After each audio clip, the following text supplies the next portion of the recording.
Hey, this is Liz Bentley, and today I want to talk about overt and covert power in the workplace, and in all group dynamics for that matter. You have overt and covert power in your family, in your friend groups, in your country clubs, in any kind of group that you're in.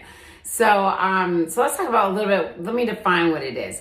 Overt power is where you are direct. You are powerful. You come in, people know you're the one, you're making decisions, you're calling the strategy, you're creating the vision, and you're calling the shots the way you see it, and you're making demands, like I said, determined, and you're saying, hey, here's the deal. Like, I want this done, and here's the timeline, and your power is very straightforward.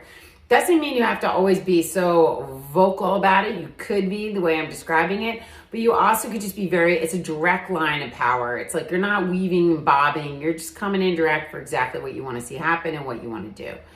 Okay, then covert power is more of a sideways scenario. Covert is underneath. It means that you're not coming in as a straight shot.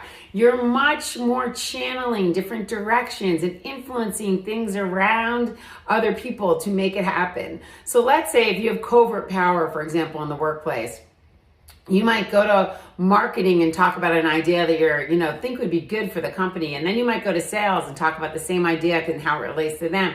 And then you might go to customer service and kind of relate it to them. And then when everybody's in a meeting together, you might have somebody in the meeting bring it up as their idea, or you might throw it out there possibly, but you really want to have the power and have the things that you want to have happen more indirectly, right? So it's happening through a more indirect channel, but it's happening the way you want it to happen.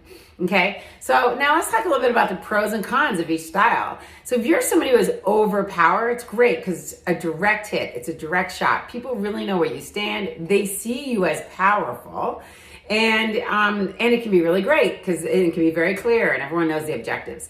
The negatives is it can be too aggressive, too direct, too overpowering, and people can feel shut down and not feel like they have a say and kind of feel sidelined. Okay. The positives of covert power is it can be much softer. It can be a gentler approach where everyone feels included, where lots of people feel involved, where not one person is taking over and kind of taking all the power and, showboating around about it. Not that the overt people always do that, but, it certainly makes it a lot more easygoing. But the negative is that you may never be seen as powerful. You may never actually own the power. People might not know what you're really bringing to the table. You're not taking direct responsibility for anything because you're pushing it off on others to kind of make sure it gets done. And if they're not on board, you might back away from it. And it also can take a really long time because it's not really going right for it. So look, just decide what side you're on. Are you someone with more overt power and look at the pros and cons, or if you're covert power, see the pros and cons there. And just keep evolving and step into your power, most importantly.